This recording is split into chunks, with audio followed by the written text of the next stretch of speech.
Welcome to The Real Build. I'm your host, Bill Ryman, your broker builder. And today I have a special guest coming from Columbia, South Carolina. He has over 20 plus years of diverse experience in design, planning, project management, and client development. His expertise is in the field of K-12 education facilities and commercial buildings. And he's also done a little bit of residential architecture as well.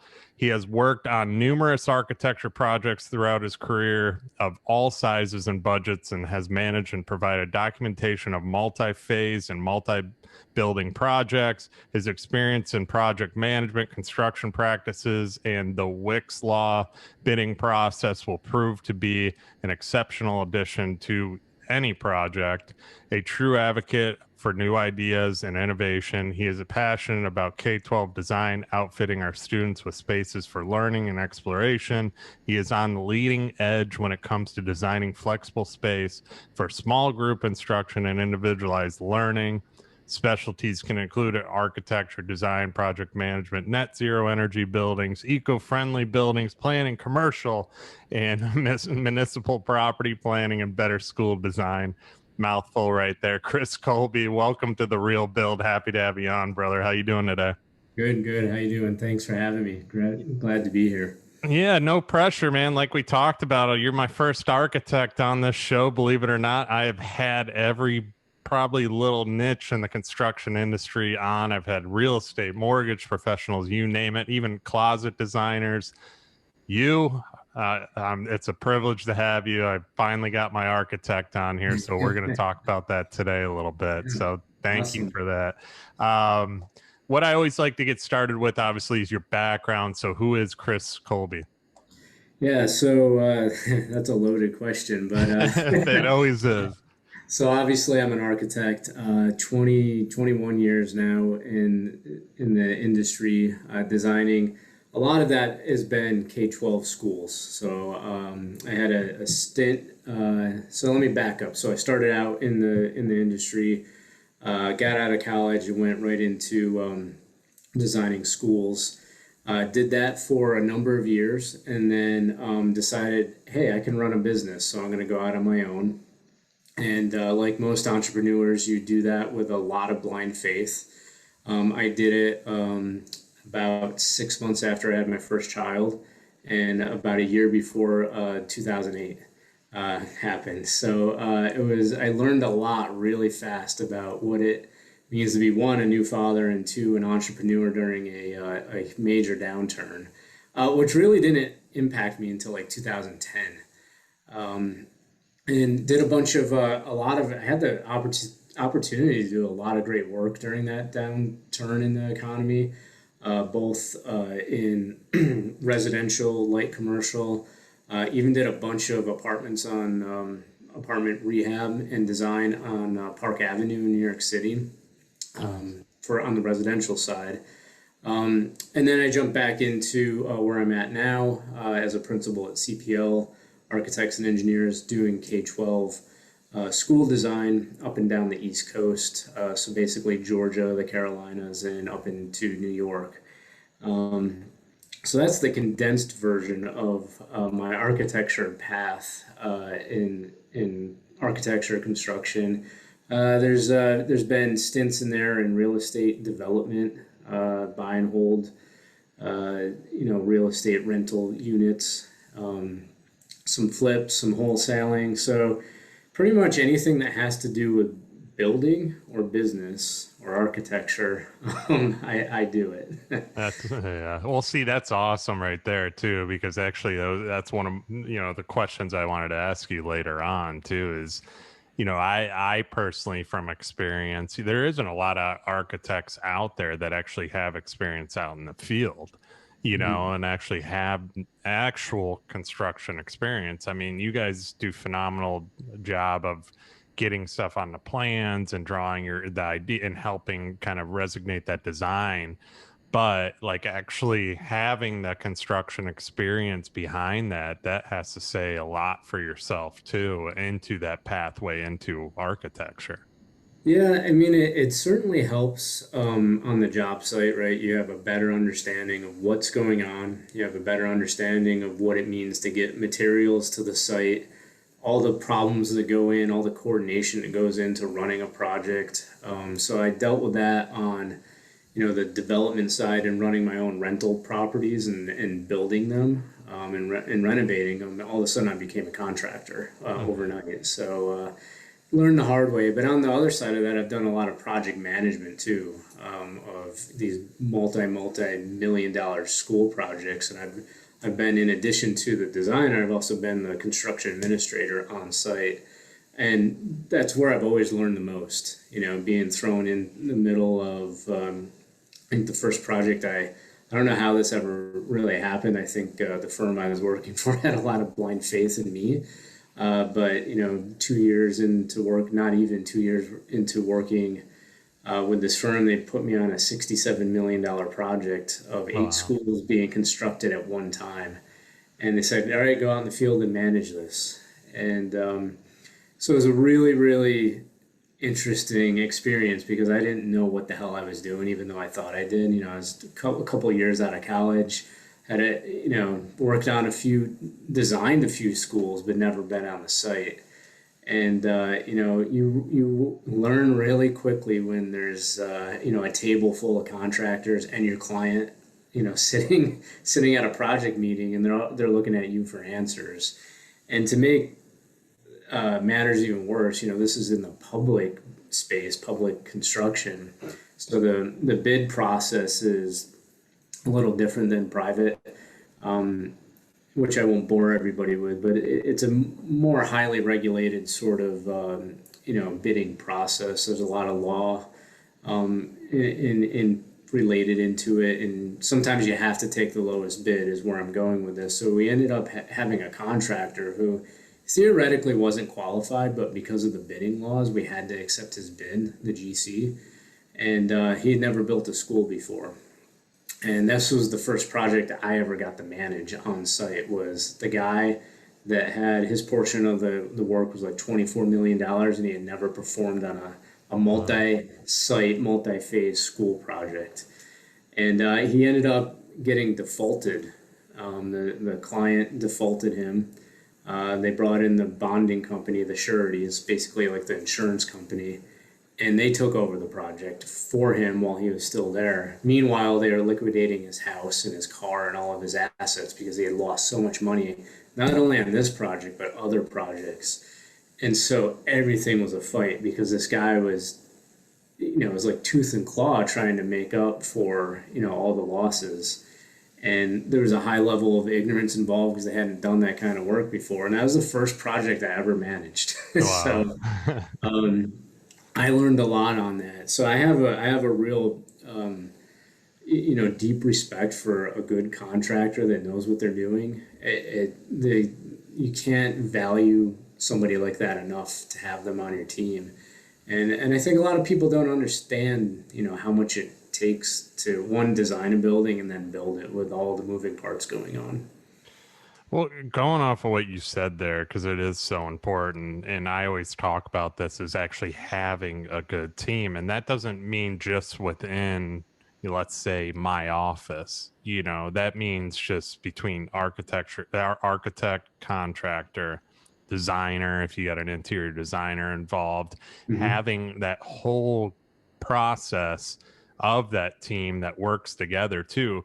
Like I always refer to like the architect that I'm working with and the interior design firm that I'm working with as, a giant construction brain of design, and everybody is on the same page, and it helps the client because we come up, you don't just have the builder involved. You have, you're working with the architect on the initial design, the builder's involved on that design process, and then we have a design firm involved in that design process as well. So there's three heads right there helping with the client make decisions and come up with that perfect house.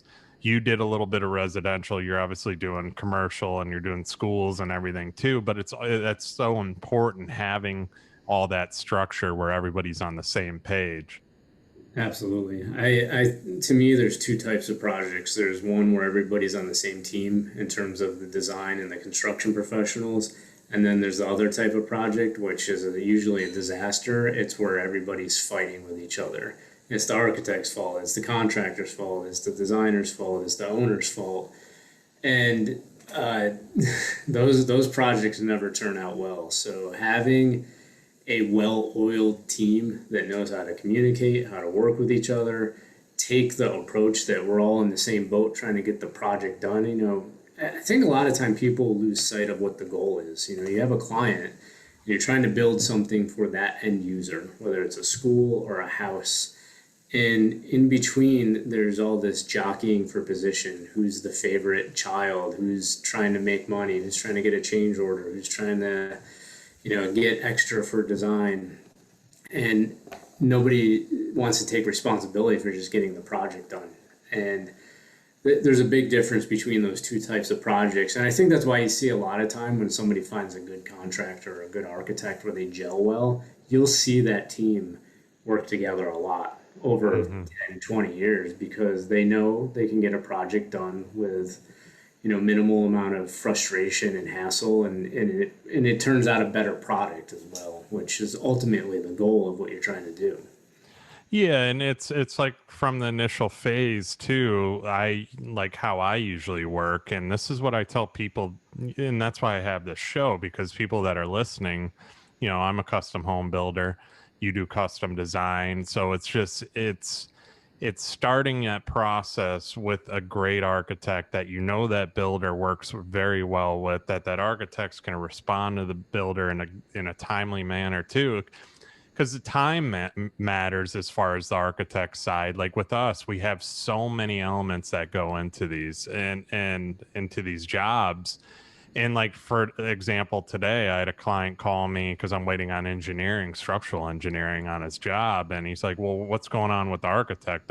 Is it his fault?" See, I defended my architect because Sure. he's part of my team, and I said, he has a structural engineer, he's out of town, blah blah blah. We need to give him some time, but this is how long it usually takes anyway. So it's all us meshing together, working together to help streamline that process, keep the customer at ease, have that trust between everybody as well. Then I got this design firm as well where I can call the owner. If I need something, he'll take care of it. If one of his interior designers is messing up on something, he handles it right away. So that's part of this team approach as well. Yeah, yeah. I mean that's phenomenal. What you're saying right there, and I don't, that's the difference between a good team and a team that probably isn't going to be successful. You said something there that I think is really critical that most people don't understand. We live in this world of HGTV, which I love watching with my kids, mainly because it's like a comedy show to me because Yeah. what happens on HGTV is not reality. So just because it's called reality TV does not mean that it's reality for those listening. But you said, oh, well, the architect needs to interact with the structural engineer, and it normally takes this much time. Well, that's great communication because you're explaining what's going on, and then people start to get an idea. Oh, it is going to take a week or 2 weeks to get those drawings back. There's a process. There's a back and forth, and that's good communication. That's critical, and I think the more any design professional, whether it's the contractor, the architect, the builder, whoever, can take the time. We're so busy in what we're doing, it's difficult, and we know it, but we don't take the time to stop and explain it to somebody that's third party to the process, and they don't know. Just like we wouldn't know. I'm trying to think of a great example. Like I wouldn't know how to build a computer, right? I go to Apple's website and I'm like, I want to order a computer and I want it to be here in 24 hours, but there was a process for that computer to get designed, to go through R&D, manufacturing, shipping, all that stuff. But, I'm like, I just ordered my computer. Like, where is it? And so, I try to stay cognizant of that. And it sounds like you do too. I try to take a step back, right, and put myself in the other person's shoes. What am I not telling them that they don't know? Yeah. and you got to take that approach.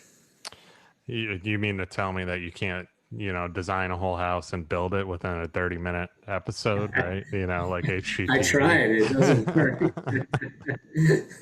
But that you are right. I mean, it's people see what's on TV and they don't know really reality, and that's what we're doing right now is we're trying to teach them that as well. So what I actually want to kind of get started with you is, let's start with the hiring process. As far as hiring an architect, we'll start there because obviously that's the initial phase.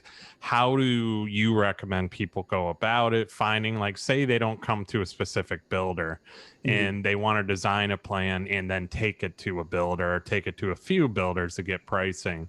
So let's start at that phase. Sure. So, I mean, every architect's a little different. Mm-hmm.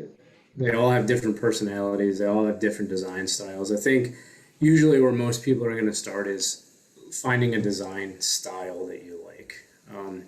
Highly recommend if you can get references from people you know. That's probably a good indicator, somebody that you can work with.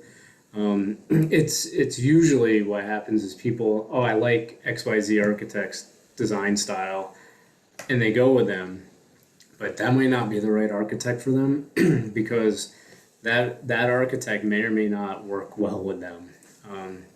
So I think, obviously you want a house that fits your design style. Start there. Go on. You can go on House. You can Google, get references from people locally. I would talk to 3 to 4 architects, honestly, that are in your area or maybe region. You might have to go outside your region to find somebody that fits the look, the aesthetic that you're going for. Then I would take the time to talk to them, interview them. You're probably going to come across the architect that'll sit with you for free, and you might come across the architect that's going to say, "Yeah, I'll meet with you and do a design session, and you're going to pay me $500." A lot of times people shy away from that. I would say that's probably a good thing. It shows that your architect is one, they have a sense of confidence about what they do, but they value themselves and their time. And to me, that's an indicator of somebody is going to do a good job because they value what they're doing. They see what they do brings value. It's an art form in some ways. But you really have to interview them and start a conversation. How do you work? How do you charge? Like, let them explain their process to you. We all, as architects, have a general sort of design process that we follow, from sketching to schematic design through construction documents, but everybody's got their own flavor. So you should understand fully how they're going to do their job. And they should be able to explain that to you so you know what to expect. I would be asking questions like, how often are we going to meet?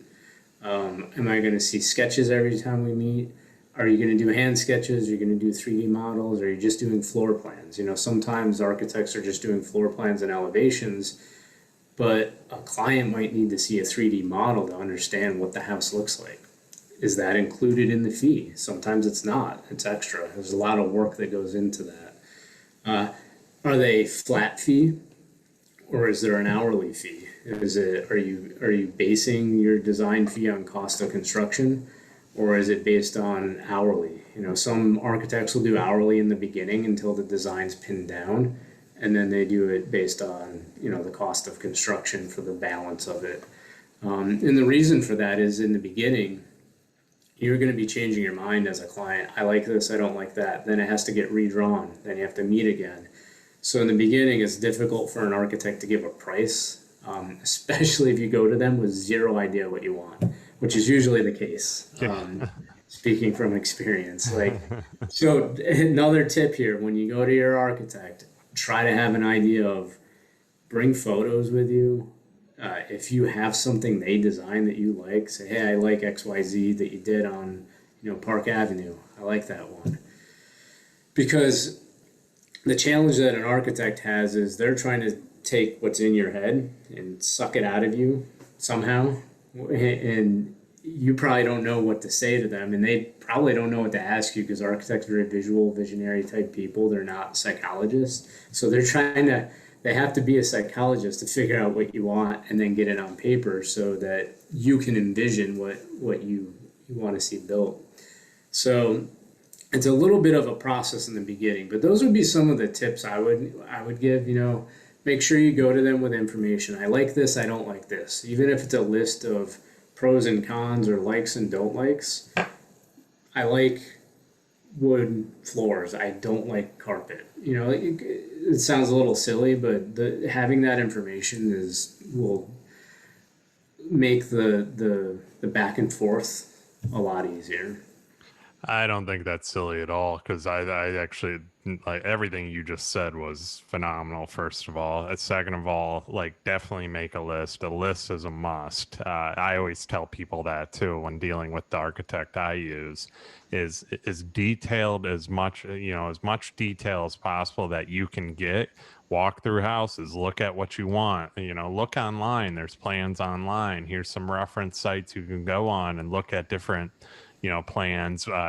Architect's not going to use that exact plan because obviously architectural plans are copywritten, but you can take ideas and elements from plans too and so on. But I always, as much info, that was the big one right there, as much info as you can get written down, because you are right. I mean, a lot of people, and you have to play psychologist, and and a lot of people just they come not knowing exactly what they want, but you can figure that out by kind of builders have model homes you can walk through to see where you want the study. Do you want to, like with us too, there's so many things and that's having a good builder involved along with that team, having the architect, because people ask my opinions all the time. I do real estate as well, but obviously we build a lot of houses, a lot of custom homes, so I know kind of resale, and I also know what works well, what blends well throughout the house, and how it flows. I'm big on being symmetrical. I've Hmm. dealt with architects in the past that aren't very symmetrical. It drove me nuts. I like everything lined up. I like the electrical all lined up. So that was what you said right there was very, very good. So what about like during the actual phase? Let's go into that a little bit. So they hire you and now you're drawing plans. Obviously, how many times do they go back and forth? How should they expect that process to go? Do they get multiple changes? Because obviously I've dealt with people that have multiple changes because they can't think of them all at once, and then I have the people that get them all done at once and then we move forward. So how do you address that? Yeah, I mean, I like to, and it varies by building type as well, but Yeah. stick with residential for a minute. Like, you should expect in the beginning phases to have a lot of back and forth with your architect, a lot. They need a lot of information from you. They're gonna design it, then they're gonna present it to you, and you're gonna be like yes or yay or nay. As you move through the design phase, that should lighten up a little bit. But I always recommend, like, once you get past schematic design, you're getting into design development or even closer to construction documents. I like to have a builder on board, Hmm. because that interaction, now you're bringing the builder in. How much is this material compared to this material? And it alleviates a lot of issues on your end, on the builder's end once you get out in the field, um, Hmm. and change orders and paperwork and back and forth. So the more direct interaction you can have in the beginning of the process and even throughout the design phases, I think the better. And as a client, I think you should expect that, and that's really something you should work out with your architect in the beginning. Like, are we meeting bi-weekly? Are we, every time we meet, is the builder coming? And are we going to meet on site eventually and talk about this stuff? Um, I mean, everybody talks about these things and, oh yeah, we're going to communicate, and then nobody ever does. Like, you should really have it laid out in the beginning. What does this look like? So to me, I think, how many times varies. Are you building a 2,000 square foot house or a 10,000 square foot house? It's going to make a difference. The bigger, the more complex the project, the more you should be meeting. agree with you too, because obviously we go back to that team effort to getting the builder involved so the builder sees the plan, having them in constant communication with the architect. I do it all the time. I take a red pen and I mark the heck out of Yep. plans, and then I'll send it to the client. I'll say, what do you think about this? And he'll be like, yes, I love all your stuff.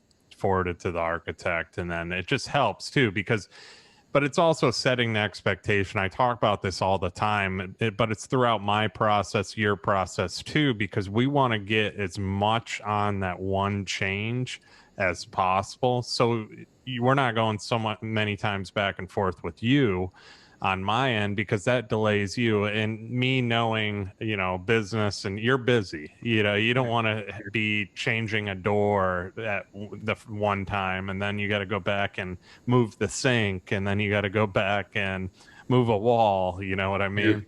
Yeah.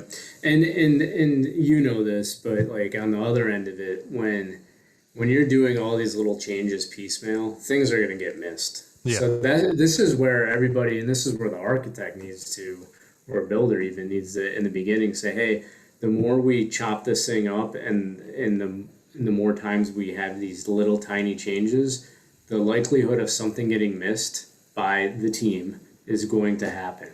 And so let's get it as reduce those situations as much as possible, because then what happens on the back end? Oh, well, we moved the door, but we forgot that the header size had to change because of the location in the wall. And then, well, now it's a change order, or it's a delay in the field, and then everybody gets pissed off. So, but this is what I mean by like raw, direct communication in the beginning. Like, you have to have enough professional sense to sit with your client and say, hey, we need, if we're going to do 25 little changes this week, yeah, there's going to be a problem. So let's meet once. Let's get the builder here. Let's sit down together, face to face. Let's redline the drawings and get it all out of the way now. And the other part of this too is let's bring the designer in and make this even more heads going in this process as well, Yeah. because a designer is always going to add their elements to it too. Now it's the extent the architect wants, like, for example, my architect may not design cabinets and all that stuff. I have a designer that has their own CAD department that handles all that kind of stuff. Mm. So you're bringing all these elements into a home, the initial drawings, and then you have the actual CAD for the design elements and ceiling details and so on. That's an important part to our stuff because trusses, all that. We need to Yeah. know how to build down ceilings. So let's talk about design elements, hitting that, how important that is. Yeah. I mean, it's another, it's just another layer of Mm-hmm. communication going back and forth. But I've seen stuff, and I'm sure you have too, where a designer's made a change with a client. I'm just going to use something that comes to mind. And we're going to make the island in the kitchen bigger, and we're going to add granite to it, and we're changing all the, we're going to go from ceramic to travertine, and we don't tell anybody, or we wait to the last minute to do this, right? All the drawings are drawn up, the floor trusses have been designed, and the set's at the building department waiting to get a permit. And likely the builders ordered trusses, but now there's been 2,000 pounds added to the middle of this kitchen.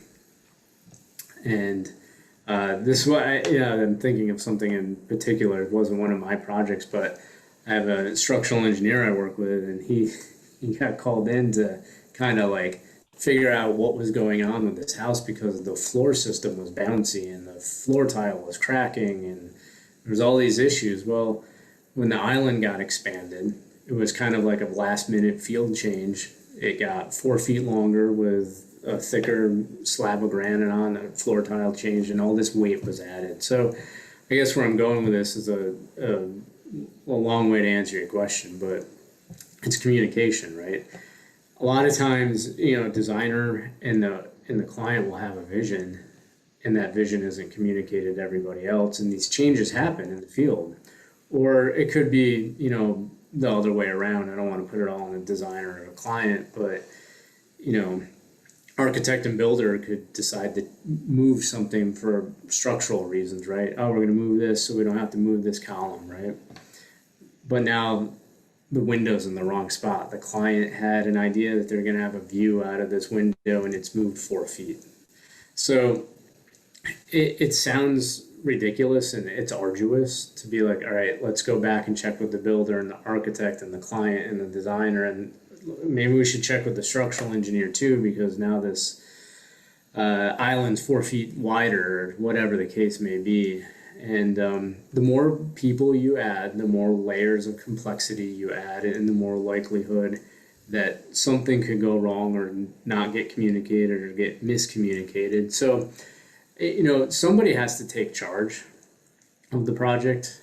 And it's difficult to identify who that is because depending on how the contracts are set up and depending on who the players are and the type of project, who's managing all this?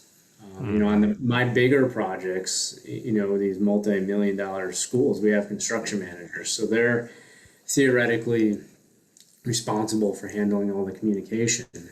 But who does that on a smaller project? And usually there's not enough money or the client doesn't want to pay for a CM or, nobody's appointing the builder or the architect as the lead on all this. So that's how something gets missed. Well, going kind of off of what you said there too, I mean, the more layers you have into the actual drawings, the better. And you touched on this earlier too, the more detail, the better. I'm big on detail on our drawings because that's how you don't miss anything. I mean, everything from the ceiling details to, we're adding drapery pockets, which goes into the truss system. And then you're going into kind of the cabinet lengths and heights. And then there's just so many elements to plans that are important that a lot of people do not add in and that they don't think about, and which helps us too. Yeah, it might be a little bit more expensive. You get what you pay for in architecture, just like you do in a builder.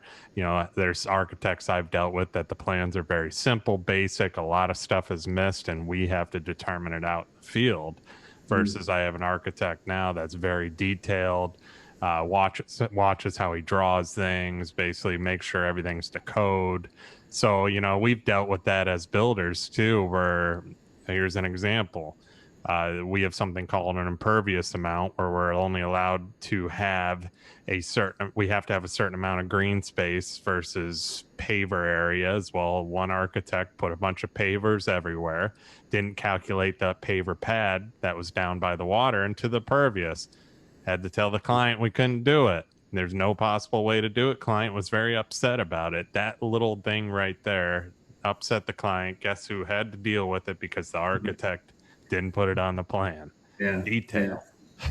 You said something really important there, and a lot of people, and depending on what the situation is, why do I have to pay the architect 8%, 10%, 12%, 15% of the cost of construction sometimes? Well, that's a perfect reason why.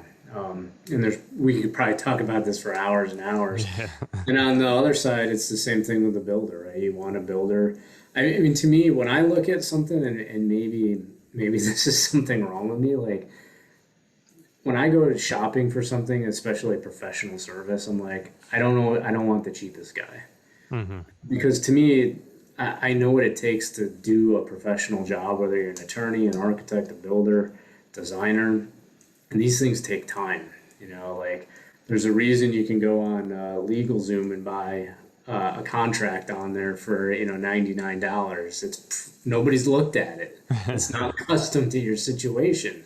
So do you want a $99 builder or a $99 architect? Who's everybody's got to make money, and at the end of the day, if you're getting paid less, you're probably trying to figure out how you can cut corners. Now, granted, the longer you've been in the industry, you know stuff that because of your experience, you're like, oh, I already can see around the corner here, and I can adjust drawings and course accordingly in the beginning and save some time. But now you're paying for experience too. So, I think a lot of times people they don't understand the effort that goes into drawing. They don't understand the effort that goes into building. and somebody's selling them. There's been unfortunately a race to the bottom in architecture, design, and construction with these, you know, one-off guys that I can do it. I can do it for half of the other guy. And I'm sure there's a lot of people finding that out right now, right? Like there's a lot of builders that are just bouncing off of projects because they got caught with what we're experiencing with all the cost increases on materials, and they're just leaving because they haven't been around the block, they haven't been up front, they failed to communicate. Probably a lot of designers and architects in similar situations, not having the experience and the fortitude to see what's going on in the marketplace and communicating with the team. What you said right there too is something I always constantly preach on this show too. Is you get what you pay for, you really do, and it's in, yes, unfortunately, there is a lot of race to the bottom. A lot of people that want, to find the least expensive or cheapest option out there. I mean, I deal with it every single week about somebody calling me saying, "Well, how much are you a square foot? I'm only looking to spend this, and this." And my answer is we're custom. We don't really have a set. It depends what you do, but there's a lot to our process too. But I can kind of get a read on somebody to where I don't waste their time or my time. Yeah, Is, if they're sure. price driven, you're price driven. But unfortunately, that's not all the time, but most of the time, that's going to hurt you in the long run too, especially in the architecture phase, because when you're missing things and then the builder has to go in and add it later on, guess Yeah, what? That is cost extra more. cost, and that builder's going to charge you a fee for that as well, especially after drywall when you say, or during the process too, structurally, all that kind of stuff, electrical. There's just so many things that can add up if it's missing. And it's I deal with it. I get plans brought to me. I've had some bad plans brought to me, like really bad, and I don't even know where they got them, or they had a friend that was an architect from up Yeah. north and has an experience down in my area, and they're like, well, these are great plans. And, well, they worked electricals all over the place. I can't even read them. It's just, yeah. So that is huge right there. Yeah, hey, it's a lot cheaper to pay somebody for their expertise in the design phase, and I'm including the builder in that. Like, you want to pay for the best team up front because Hmm. it's a lot cheaper to have that conversation with all the, the great minds at the table and move it on paper. It costs nothing to move it on paper, but it costs a hell of a lot of money to move something out in the field, especially, like you said, after drywall. Hmm. So planning, you get what you pay for, and you want the best team that you can afford right out of the gate. Oh yeah, yeah, 100%. That's why I've kind of built what we have right now to where there's so many different help from people, and we go back and forth, and we all work together to make that plan perfect before we even start breaking ground. Yeah, Sure. and there's a lot of stuff I'm honest with people too. You want to add electrical, we can do that, and we have a walkthrough, during the electrical phase where you can add more stuff because you see reality. Because a lot of the time on the plan, you're not going to really see it until you can physically see the product that we, and the ceilings and the walls, the framed walls are up, so you can see spacing and how switches lay out. A lot of the time, I don't go back and just unless it makes sense. But and I keep going back to electrical because it's such a big part. But you might want to add a switch somewhere. So I always tell people too, you can always add stuff moving after the fact, and after drywall is the most costly phase. That's Yeah. why we do it during the framing part. So there's just so many, and that's working together in the communication aspect of it too. Because if somebody, like you said as well, is just they're cutting costs, they're doing the cheapest architect, they're doing the cheapest build costs, they're cutting more costs somewhere else, and it's going to catch up. It always does. Yeah. Yeah. Definitely. So, what about let's say, we talked about this a little bit, but what are the pros of and cons of using a custom design or an existing design versus starting from scratch? Is there any pros and cons to that?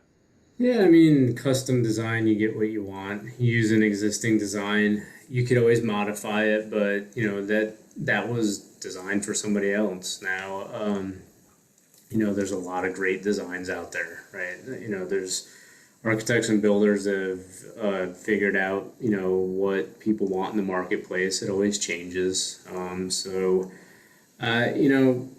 It's just how custom do you want it? Are you okay settling for a certain floor plan that may not have everything that you want, as a opposed to having exactly what you want? So there's a give and take there.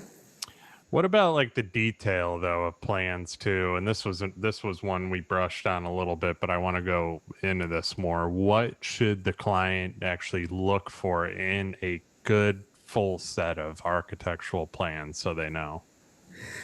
So that's hard, like, because if you're not trained, you don't know what you're looking at. But you Yeah. should, the list I would like to see, especially for a custom house, site plan, floor plan, floor plans, structural plans, interiors. So this is one that gets left out a lot. Yeah. Is the interiors. So interior elevations, selection of materials, finish schedule, door schedule, window schedule. You might not know what those things mean if you're not in the industry, but you should at least say, where are they? Do I see them? Electrical plans, that's one that usually gets skimped on quite a bit. Yeah. Any problems there? Selection of light fixtures, mechanical plans. I mean, that's something that's hugely important, and I see tons and tons of times they get left out. They leave it to let's just let the HVAC contractor take care of it. And there's no thought of, well, where's this piece of ductwork running? So the ductwork gets put in because they're like, just let the mechanical guy take care of it. And then you have a soffit running through the middle of your living room, and you're like, well, what the hell is that? So you need to see from all the trades, right? Like mechanical, electrical, plumbing, interiors. You need to see fixture schedules, door hardware, windows. Sections is a big one. Usually that's one where architects and builders, there's probably a difference of opinion there. Like I think a good set of plans is going to have a bunch of sections. You see one or two, that's usually where things try to get skimped on to save money, time, whatever. But the sections help identify everything that's going on, help the builder understand what's going on. Landscaping, if you're doing a custom house, who's your landscape architect? Is it part of the architecture team? Drainage, civil design, sometimes is incorporated with the landscape architect. But I mean, I can't tell you how many times I've seen projects built and nobody thinks about the site. You have a beautiful house and then it's like driveway grass. It's like a beautiful house and you left like, all the diamonds and jewels off this thing at the last minute. And with that would be the just the civil design, storm drainage. All the water comes off the house and then your front yard's flooded. Stuff like that that I think people don't think about. Again, this is the HGTV world. It's like, hey, we get this house done. We're going to do the inside and put some paint on there, and we're going to get some granite and whatever. And then it's like, you're not thinking about this stuff when you're going to your house as a client because it's probably not in the middle of a downpour. So you move in and then you get 2 inches of rain and your backyard's flooded. So I think there has to be that's, to me, that's something that you should want to see as a client. Yeah, having all that is so important, and especially bringing it to a builder too, because it helps us firm up cost as well. So if you're Yeah. looking for cost and you want to know how much it's actually without complete estimates or set of estimates, Yeah. having those things is very important, especially selections, electrical. I mean, little detail we always tell we for our truss design we always say to space the trusses between the first and second floor enough so we can fit ductwork between Mhm. without and have clean runs where it makes it easier on our AC guy. Right. So that's one thing Yeah. right there. Yeah. Yeah. It's these little things, and that's what you're like, oh, I don't need to pay for that, and you don't. There's a lot of people that get away with cheap plans, and they're like, let the builder take care of it. But that's Yeah. when you don't get what you want, or you get well, we'll put an allowance in for the site work. I'm gonna just say it's 50 grand for site work. You get out there and you find out you have It's gonna rock be. right where your storm drainage is supposed to go, and now 50 grand turned into 120. Yeah, so you start paying, you pay more in the long run anyway. You're gonna pay for it one way or another. That's the thing, but that goes back to the details. Much detail up front, working with the right team is so important. I preach about this all the time on this show, and I'm sure there's listeners that take my advice, and some probably roll their eyes and still go with the cheaper option, which is fine. I mean, that's why I'm here. Is I'm just here to try and help and educate as much as possible on what you're doing today on the architecture end is huge because I deal with it so much. Going online and just buying a plan online, I've seen that before too, where Oh yeah. they purchase the plans on the internet and then it's not complete. That's something too.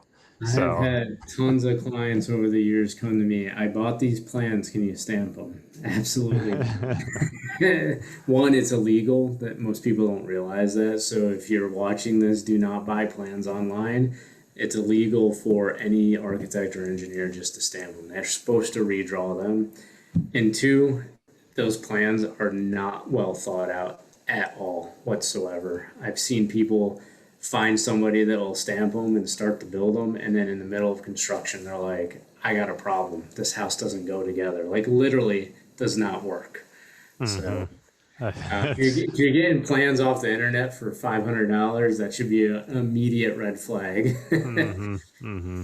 I've seen my architect, one of his plans. I've seen the actual front elevation pop up here and there. I actually told him about it, but I've had people over the years, they brought me that plan. I'm like, oh, my architect did that. They go, oh, we found it on Pinterest. I'm like, how the hell does it get on Pinterest, But it's crazy how much things are shared and so on, and looks and elevations, and nothing wrong with finding an elevation, but actually purchasing a full set of plans, and especially because everything is different in different areas. Like here, where anything on water is requiring piling, so you're not going to have the structural piling plan more than likely, and you're going to go and have to pay for that, and that architect's going to have to redraw everything. Everything. Yep. Absolutely. So, what about time frames? We brushed on this, but I want to go deeper into this. What's the average time frame are you seeing, residential, even commercial end of stuff? Like how long can somebody expect before getting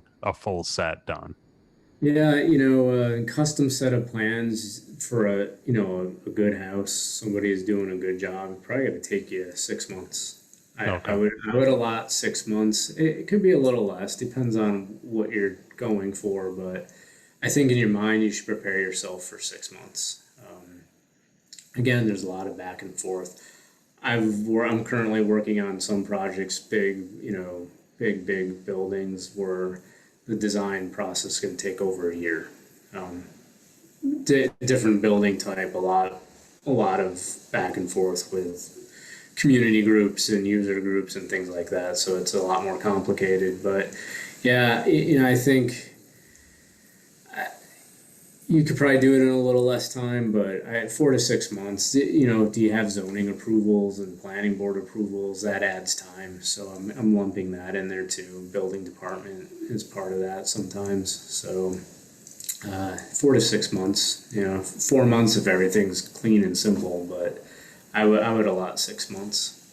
On the residential side, I'm kind of seeing 3 to 4, four top. I mean, by the time you get the structurals done, all that, and the back and forth, probably about three on average is what I see. But that's not including, truss plans, all that, because we actually Yeah. send. I had to break that bad news to a guy today. He's like, "Well, once the engineering's done, we're good. We can go in for permit." I go, "We got to get truss drawings done too, because our truss guy actually takes those engineer plans, even though the engineer draws out trusses." They're not the truss manufacturer. The truss manufacturer does it a different way usually that Yep. works better. So then they got to redraw and have their own set of truss plans, which is what we go off of in order. So, that adds time too. And like we all know, all the trust companies and everybody, anything that involves lumber is backed up right now. So that's taking 8 weeks right there. That's what I Yeah, told him. He goes, "You got to be absolutely. shitting me." That's yeah. So, Yeah, yeah. so It's definitely a different market right now for sure. yeah, yeah, for sure. One last thing before I get into some personal questions, but obviously this one's huge too. We touched on this, but average cost for a set of residential plans, or I mean, commercial is obviously probably going to be more, takes more time, bigger building. What do you think cost wise on average? Yeah, for a custom house, I think you should be prepared to do 8 to 12% of the construction costs. Okay. Um, Again, that depends on, are you getting all those interior elevations? Are you getting all the sections you needed? Is Yeah. there a civil engineer involved on the site? So, you get more consultants involved for the things like landscaping and whatnot. It's going to be on the higher end, but I would say 8 to 12%. To me, if you're doing less than 8%, that should be a red flag that you're probably getting screwed by the architect. So I want all the architects out there to charge more and do a good job. Um, and stop cutting corners. It Yeah. doesn't benefit anybody. Yeah, it's like you said too, and I use us as an example so people know. On average, for architecture, engineering, that's probably about right. And then if you do go to, let's say, the design drawings, as far as detailed design, that's part of my decorator's process, which he charges, for furnishing, all that kind of stuff. That's a separate fee as Sure. well. Yep. And then trust drawings obviously are part of my trust proposal, and it's broken down differently everywhere. And it's just kind of having that knowledge, like you talked about at the beginning, of knowing your area, knowing how builders work, knowing the right architects, talking to about three or four of them, kind of just getting ideas, getting as much information as possible. That's the important part, and that's why Yeah. you're here today. So, that's and let's. What about trends? What are you seeing in trends in architecture? What's the most, where are you going as far as your design? I see a lot of requests, simple, durable. Things have gotten less complicated, less Yeah. ornate. They're very streamlined and clean. I think that's a function of just this aesthetic that's popular right now, but also I think things that are ornate cost a lot of money too. So I think that's kind of just the way society tries to simplify things and keep costs down. But you see a lot of very streamlined stuff now. Yeah, I agree. We're kind of leaning more modern as we Yeah. kind of go a little more and more. It's not hospital style house, house Yeah. modern, but you still got some modern with some detail on the fronts, and elevations still pop and so on too. So it's pretty cool to see. I'm big on different. I love different designs. I don't like doing the same thing. I like Yeah. working with people that are unique and want something to stand out too. I love that. Mhm. So I'm sure you do as well. Let's get into some personal questions. I mean, we've hit a ton of stuff today. You and I can literally talk architecture for a while, but half the stuff a lot of the listener probably wouldn't understand on their Yeah, end. sure. It's just there's a lot of technical to it and so on. But let's go to you personally a little bit, and if anybody has architecture questions, they can always reach out to you, and we'll highlight kind of where they can find you at the end here. But I ask this question to everybody. It's huge. I love this question. It's probably my favorite one on this show. What lessons have you learned throughout your journey that we should all apply to our own business or our own lives that can help us grow? Yeah, wow, that's a great question. For me, everybody's journey is a little different. Me personally, I think, just the way I was raised and the things I went through, I didn't have a lot of guidance. So for me, it was probably different than most people, but just having perseverance, sticking with something, focus and perseverance, and block out the noise. Like there's a lot of I guess I'll call them haters for the lack of a better term, but like just people that it's very easy to get into listening to the crowd around you, and water is going to seek its own level, right? You don't want to seek the level of everybody else around you. You want to be around people that make you feel a little bit uncomfortable in a good way. And early on, I didn't have guidance. I didn't have a mentor. I didn't have my dad unfortunately left our family early on, so like all those sorts of things I had to learn the hard way. So like the first half of my career, like I was just the idiot that tried everything a little bit, a lot, just to figure it out because I didn't know. And it didn't click with me. Oh my gosh, maybe I should get some guidance here, get a mentor, figure out what's going on. So I think, I lacked focus. I lacked some perseverance. I listened to other people's opinions too much. And I think that has gotten worse in the world we live in today with social media. So to me, that would be the advice if I could go back and give myself, 15, 20 years ago, is just head down, work hard, don't listen to, unless somebody's trying to give you positive advice, just block it out. I love that. I same thing, and I talk about that all the time too on actual shows I've been on, and yours as well is just. And I was honored to be on your show as well. Yeah. So everybody go check that out. We'll do a shout out that at the end. But no, I mean it's everybody gets so caught up in everybody else's opinions, and especially with social media, because you're constantly scrolling through and you're just seeing good, good, good, and why aren't I like that, or why can't I live up to that, and so on. And when you get past that, and that it doesn't really matter, and people actually want to see what you do, and you just post stuff, and you just kind of like with me, I don't really like my Facebook. I just post stuff to it. LinkedIn, same thing. I never, I'll comment on stuff. Like my whole Instagram and Facebook now is all people part of that group I'm in on Arte Syndicate, all, because it's just, and that actually helps me, makes me want to level up. But finding mentors that'll push you and surrounding yourself around good people and people that are doing big things and that cheer you on too. Like I had a conversation with a guy today. He's like, the first thing he asked me, he's like, "Oh, I see you killing it, man. How's things going? How's business? Let's talk about that and I'm here for you. I'm cheering you on, man. I love what you do." That right there, like getting around those people, because I had friends that would never say stuff like that, would Yeah. never. They'd be like, "Oh, it must be nice," and they're still saying that to this day.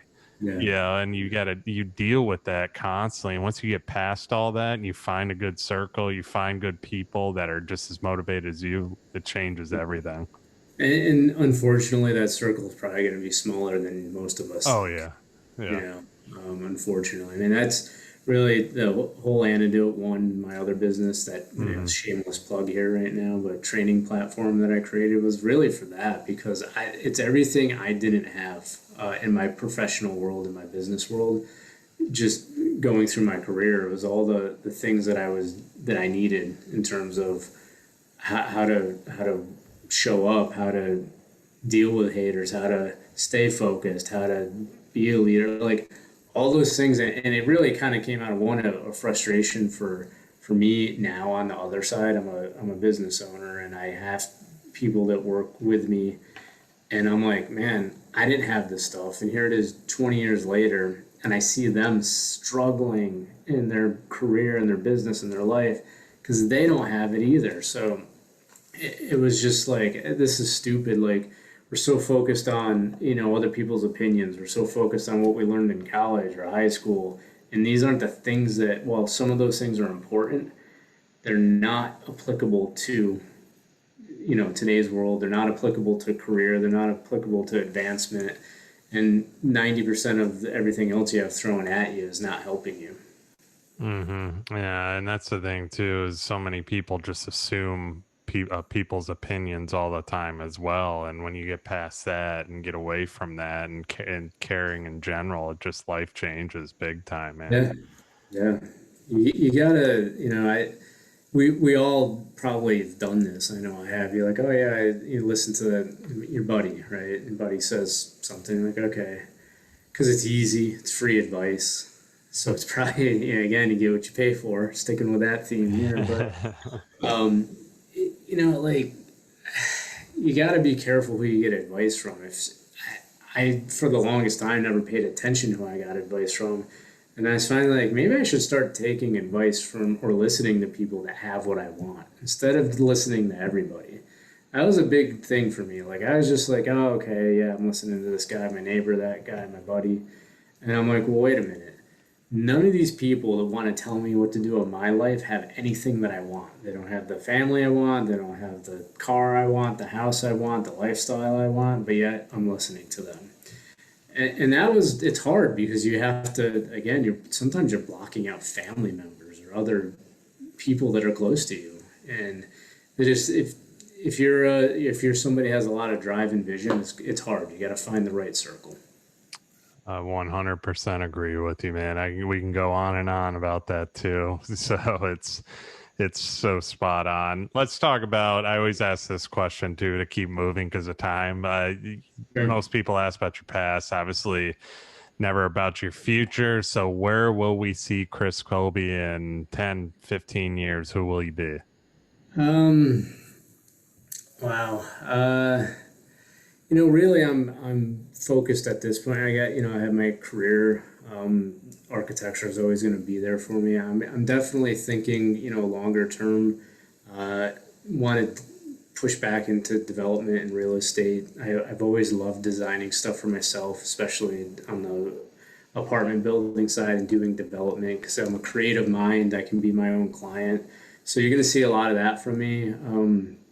Training programs and the Antidote One stuff's going to continue to build. I love helping other people, so that coaching and mentoring program will definitely grow. It'll probably be focused on the architecture construction industry because I have a passion for helping people in that space to avoid all the problems that I was in. But yeah, you're definitely going to see for me more of that and definitely a brand of a real estate empire that's my brand, my brand personally, but also from an architecture point of view. Love it. Love it. I have no doubt about it for sure. So, and what this show's all about, last but not least, what exactly do people need to look for in their next architect, and why should they choose Chris Colby as their architect of choice? So yeah, I think you need to find somebody you can work with, right? You can find anybody that can design a great, there's a lot of great architects out there. You got to find somebody that gels with you personally. I mean, I think you should almost go into it being like, yeah, you can be my architect, but if we can come out friends on the back end, then you probably found the right person. I have a lot of clients like that. Some of them 20 years now. Um, and why should you hire me as an architect? I don't know. That's a hard question. Probably because I'm a reasonable guy.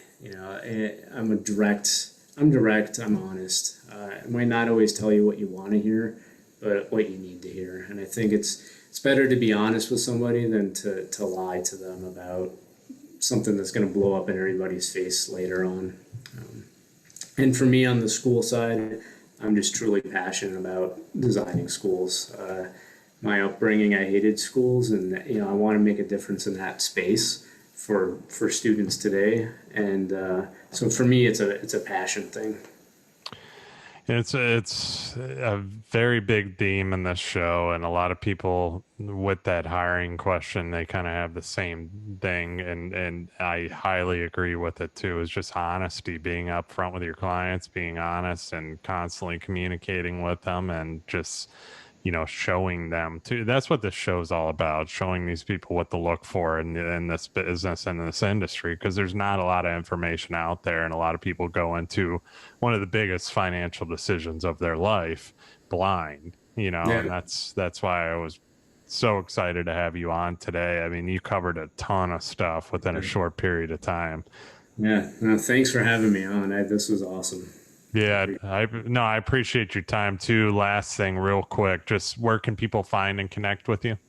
Yeah, so I'm on LinkedIn under probably Christopher Colby. My Instagram the Chris Colby, and Facebook is Chris Colby. So those are the social media outlets. You can DM me there. You can find more about my architecture firm if you're looking for a school architect. That's cplteam.com. And if you're in the AEC industry and looking for training, it's training.antidote1.com. Yeah, and then the podcast too. Podcast, yeah, that's all on YouTube under my name. I forgot about that. Thanks. Yeah, shout out to Yeah, that. so yeah, the podcast Antidote One podcast is on Stitcher, Apple, Spotify, and also YouTube under Christopher L. Colby on my YouTube channel. Yeah, Chris, you're doing awesome things, man. You're doing big things with Antidote One too, and your podcast was awesome. I had the privilege of being on it, so very excited to return the favor today. I know me and you Yeah, have been trying appreciate it. to schedule this out too, so I was excited to have you here and talk about what you do best. I mean, like I said, you covered a lot within a short period of time. I know there's a lot to this, so everybody definitely go shout out to Chris, go check him out if you have questions too, because it's a huge topic and there's so much to it. Oh yeah. And we can talk hours, like I said, and cover all these little pieces of it and diagnose that, but that's where you come in. So Yeah, yeah, yeah. but no, I appreciate your time today, brother. I really do. Yeah, thank you. I appreciate being on here. Love it. For sure. And everybody that's listening, I don't ask for anything. I do not advertise. All I ask is that you share this. So I do ask for one thing. You share it, and obviously you go on and you rate and review it too. All you got to do is take 2 seconds to write the show is awesome, and 5 stars are only accepted, as you guys know. So with that being said, thank you all for listening today, and I'll see you on the next one.